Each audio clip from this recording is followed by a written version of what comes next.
Oi gente, eu sou a Yane do blog Minha Vida Literária e esse aqui é o último vídeo do ano de 2014.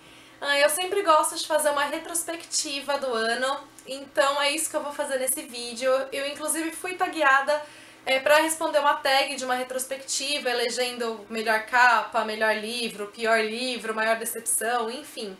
Mas eu preferi fazer de uma forma diferente. Ano passado eu respondi a tag do Oscar Literário, que também era como se fosse essa retrospectiva que eu falei. E esse ano eu resolvi separar os 10 livros que talvez mais me marcaram, que mais mexeram comigo, enfim, eu resolvi fazer um top 10 livros de 2014 como forma de retrospectiva, e é isso que eu vou mostrar pra vocês então. Eu não vou mostrar os livros de acordo com uma ordem, por exemplo, esse foi o 10º, esse foi o 9º, esse foi o 8º, nada.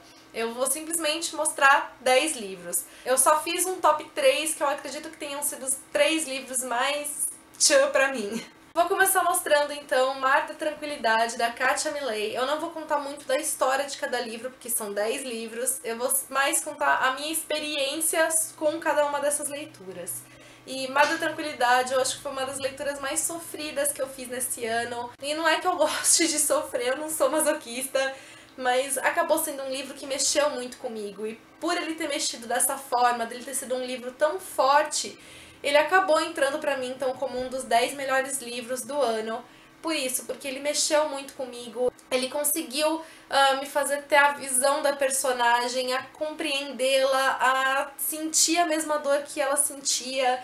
Enfim, foi então um dos 10 livros mais marcantes pra mim do ano. O outro livro que eu escolhi foi Um Caso Perdido, da Colleen Hoover, primeiro livro da série Hopeless, e eu fiquei extremamente surpresa com esse livro, pela intensidade da história, a intensidade da escrita da Colleen Hoover, a maneira de como ela desenvolveu todos os acontecimentos, e inclusive muitos deles eu já havia entendido, eu já havia sacado o que ia acontecer, mas ela também conseguiu me surpreender, colocando alguns pontos que eu nem havia cogitado. E eu gostei de como ela desenvolveu tudo, de como ela amarrou muito bem a história. E eu acho o título que ela deu pro livro incrível. Acho que foi um dos melhores títulos que eu li no ano.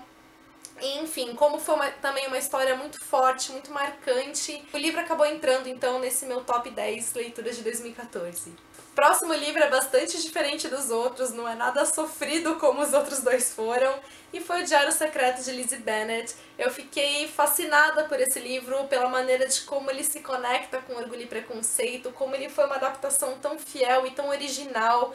Eu achei o livro incrível por causa disso. Além disso, ele é engraçado, é uma leitura gostosa, envolvente, enfim, eu não podia deixá-lo de fora desse top 10, então.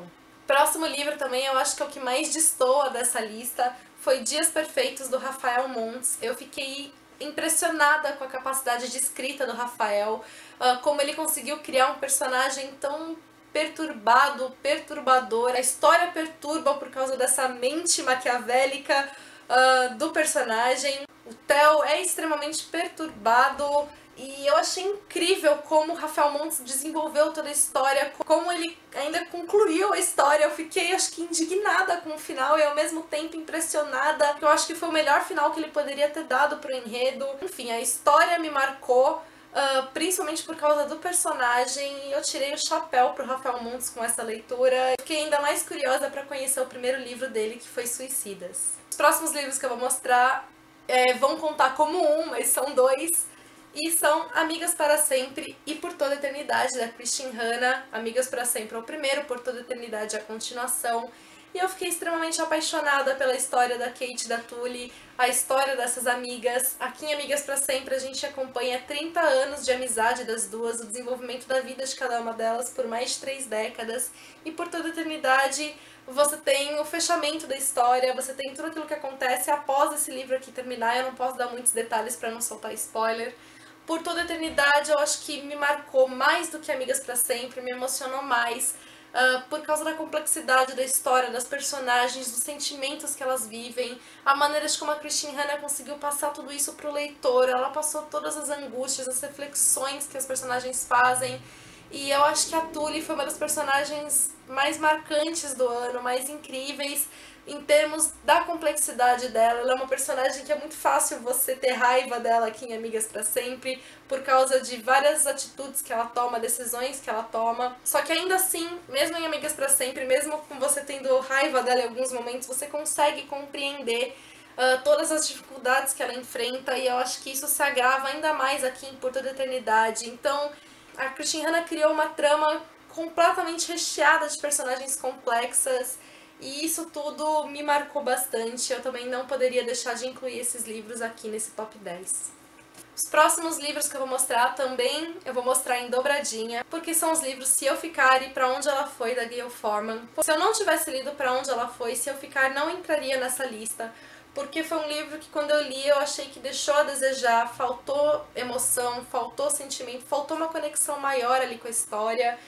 E só que quando eu li Pra Onde Ela Foi, eu me encantei demais, eu me envolvi demais, eu senti tudo aquilo que eu não tinha sentido em Se Eu Ficar, e foi aí que eu consegui entender o primeiro livro. Eu poderia muito bem chamar esses livros de Mia e Adam. Os livros se conectam muito bem às personagens, às emoções de cada uma delas. Como a Mia é uma personagem mais fria, na verdade não fria, mas que ela não deixa extravasar as emoções dela, Se Eu Ficar é assim. Então não foi que a Gayle Forman não conseguiu passar emoções. Era muito provavelmente a intenção dela, porque esse livro é a Mia, é a maneira de como ela lida com tudo. E eu achei simplesmente incrível quando eu terminei esse livro, essa capacidade da autora de fazer cada um dos livros tão próximo às personagens, de como ela fez cada um dos livros como se fossem as personagens, de como essas histórias são interligadas, de como elas são dependentes uma da outra. Você não pode ler Pra Onde Ela Foi sem ter lido Se Eu Ficar. E Se Eu Ficar não faz sentido se não tiver Pra Onde Ela Foi. Então eu fiquei apaixonada por isso, por essa capacidade da autora de interligar aqui as histórias. O próximo livro que eu vou mostrar foi O Resgate, do Nicholas Sparks, que foi um livro que me emocionou demais também. E aqui não foi o romance entre as personagens que me tocou, mas principalmente a relação mãe e filho que é exposta, o fato da história ter sido inspirada em um dos filhos do Nicholas Sparks. Eu fiquei extremamente encantada por essa questão, por esse lado, como ele abordou o tema, o fato do Kyle ter essa dificuldade da fala, não se sabe exatamente qual é a origem do problema que ele tem, mas o Nicholas Sparks não só abordou essa questão dele, dessa dificuldade que ele tem, mas como ele conseguiu mostrar todas as preocupações da mãe dele, que é a Denise, tudo que ela tem que enfrentar, todos os medos, enfim, toda a questão do ser mãe. Ele colocou isso muito bem e isso acabou me encantando demais no livro. Eu fiquei extremamente emocionada quando eu li. Então não foi pelo romance em si, mas por essa questão mãe e filho que o Nicholas Sparks expôs tão bem no livro. Eu vou mostrar agora o meu top 3 livros do ano. E o primeiro deles que eu vou mostrar foi A Lista de Brett, da Laurie Nelson Spillman. Foi um dos últimos livros que eu li. Já tem resenha dele minha aqui no canal, tem resenha dele no blog. E eu fiquei totalmente encantada por essa história. Ela é uma história engraçada, é uma história comovente, é uma história que te faz pensar nos seus sonhos, uma história que faz você rever seus conceitos, seus valores, que te deixa com aquele ânimo, com aquela sensação de magia, enfim. Foi um livro que me encantou, um livro que eu devorei. E ele com certeza foi um dos meus 3 melhores livros do ano. O próximo livro que eu vou mostrar foi um livro que, quando eu li, eu tinha selecionado como minha melhor leitura do ano, e eu não vou dizer que perdeu o posto para o outro livro que eu vou mostrar necessariamente, porque são livros muito diferentes, então não dá pra dizer qual é melhor porque eles são diferentes. Mas foi Jeremy Fink, O Sentido da Vida. É um livro infanto-juvenil e que mexeu horrores comigo. Eu achei incrível como a autora desenvolveu a história, de como ela deu o toque da infância para a história. Então é um livro divertido, um livro leve. Ao mesmo tempo ele tem vários questionamentos, várias reflexões que te faz colocar muita coisa em questão, te faz pensar em muita coisa. Foi um livro, então, extremamente emocionante, um livro delicioso de ser lido, foi um livro que me marcou muito, então eu tinha que colocá-lo aqui no meu top 3. E por fim, o último livro que eu vou mostrar foi, acho que, o livro mais surpreendente do ano. Foi um livro que eu não dava nada pra ele quando eu comecei a ler, e eu terminei completamente em êxtase a leitura, e foi Mentirosos, da E. Lockhart. Foi um livro que mexeu comigo não simplesmente pela história, porque eu achei a história, a maneira de como ela foi desenvolvida, genial. A autora soube arquitetar muito bem tudo, ela soube conduzir o leitor muito bem por entre as páginas.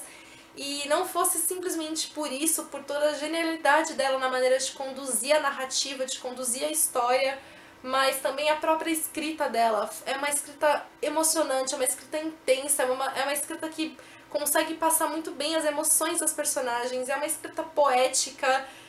Eu fiquei maravilhada por esse livro, apaixonada por ele. Quanto mais eu lia, mais eu me apaixonava pela escrita da autora, e quando chegou no final ela me surpreendeu tanto que eu fiquei completamente em choque quando eu terminei a leitura. Eu poderia deixá-lo de fora do meu top 3, porque inclusive quando eu li eu disse que foi o meu livro favorito do ano. Eu acredito que ele não perdeu esse título, porque com certeza foi o livro mais surpreendente de 2014. Eu espero que vocês tenham gostado. Contem pra mim quais foram os livros marcantes de vocês desse ano. Eu quero aproveitar e agradecer pela presença de todos, pelo companheirismo de todos vocês, por você que assiste e não comenta, por você que assiste e comenta, por você que assiste e passou a comentar. Se não fossem vocês, não teria por que eu estar aqui gravando vídeos, falando sozinha no meu quarto, porque é isso que acontece enquanto eu tô gravando, mas eu sei que tem um propósito maior, porque depois que esse vídeo for pro meu computador eu vou deixar de falar sozinha, eu crio um diálogo com vocês e isso é fascinante. Obrigada a todos os leitores do blog que me acompanharam por mais esse ano. Em 2015 estaremos aí, eu espero continuar fazendo posts e vídeos que agradem vocês. Então, muito obrigada mesmo por tudo, eu desejo a todos um 2015 maravilhoso, recheado de excelentes leituras, recheado de excelentes acontecimentos, muitas felicidades e saúde para todos. Beijos a todos e até 2015. Primeiro livro da série Hopeless, e eu fiquei extremamente surpresa com esse... O livro acabou então entrando no meu top 10. Gravando vídeos, falando sozinha no meu quarto, porque é isso que acontece enquanto eu tô lendo. Porque é isso que acontece enquanto eu tô gravando.